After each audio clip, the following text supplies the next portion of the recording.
ជំរាបសួរសួស្តីពុកម៉ែបងប្អូនទាំងអស់គ្នាថ្ងៃនេះខ្ញុំមកប្រាប់អ្នកទាំងអស់គ្នាពីវិធីដាក់អក្សរខ្មែរយើងនៅលើទូរស័ព្ទដៃ iPhone ហើយវីដេអូនេះខ្ញុំធ្វើតាម comment វីដេអូខ្ញុំផងដែរអ្នកគ្នាបើសិនជាអ្នកគ្នាអត់ទាន់ចេះអ្នកគ្នាអាចធ្វើតាមខ្ញុំបានធម្មតាអ្នកគ្នានៅកន្លែងថ្ងៃខែនៅខាងលើនេះជាអក្សរអង់គ្លេសហ្នឹងហើយខ្ញុំនឹងប្រាប់អ្នកគ្នាធ្វើម៉េចដាក់នៅកន្លែងហ្នឹងទៅជាអក្សរខ្មែរយើងអ្នកគ្នាដូចជាថ្ងៃច័ន្ទអញ្ចឹងជាអក្សរខ្មែរដូចគ្នាឥឡូវនេះយើងធ្វើការចូលទៅកាន់ setting មកអ្នកគ្នាហ្នឹងហើយរកពាក្យថា general អ្នកគ្នាហ្នឹងហើយយើងចុចពាក្យហ្នឹងមករូបដោយកងចាក់ហ្នឹងហើយម្ដងហ្នឹងអ្នកទាំងគ្នាទៅរកពាក្យថា language អ្នកគ្នាហ្នឹងហើយអ្នកគ្នារូបដូចផែនដីហ្នឹងយើងចុចនៅកន្លែងហ្នឹងមកកន្លែងពាក្យហ្នឹងយើងចុចមកហើយម្ដងហ្នឹងយើងធ្វើការចុច add នៅខាងលើនេះអ្នកគ្នាកន្លែងពាក្យ QQ ហ្នឹងយើងចុចពាក្យហ្នឹងម្ដងទៀតមកហើយម្ដងហ្នឹងអ្នកគ្នាចុចនៅកន្លែងកាយយឹតនៅកន្លែងនេះហើយអ្នកគ្នាធ្វើការវាយពាក្យថាខ្មែរយើងមកអ្នកគ្នាហ្នឹងហើយ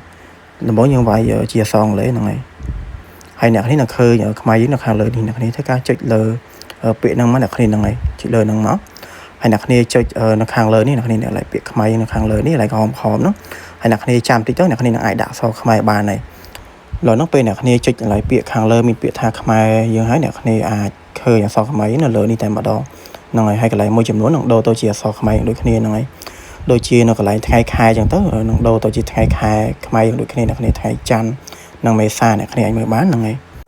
ឥឡូវនេះយើងទាំងអស់គ្នាដាក់កន្លែងម៉ោងហ្នឹងទៅជាអក្សរខ្មែរដូចគ្នាឥឡូវនេះយើងចេញទៅក្រៅមកហើយយើងចូលទៅកាន់ setting អ្នកគ្នា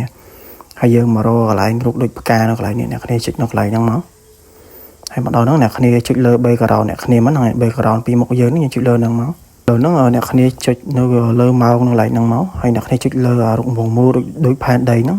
ហើយអ្នកគ្នារើសលេខ12ខ្មែរយើងអ្នកគ្នាពាក្យអក្សរអង់គ្លេសខ្មែរយើងនេះចុចលេខហ្នឹងមកហើយអ្នកគ្នានឹងបានម៉ោងលេខជាខ្មែរដូចគ្នាអ្នកគ្នាអាចមើលបានតាមហ្នឹងហើយអ្នកគ្នាចុចដានមកហ្នឹងហើយវីដេអូចែកម្លែកខ្ញុំក៏មានតែប៉ុណ្្នឹងផងដែរអ្នកគ្នាហ្នឹងហើយអូខេបាយបាយអ្នកទាំងគ្នាហ្នឹងហើយចាំជួបគ្នានៅវីដេអូជាអ្នកដឹងថ្មីទៀតអ្នកគ្នាហ្នឹងហើយបាយបាយ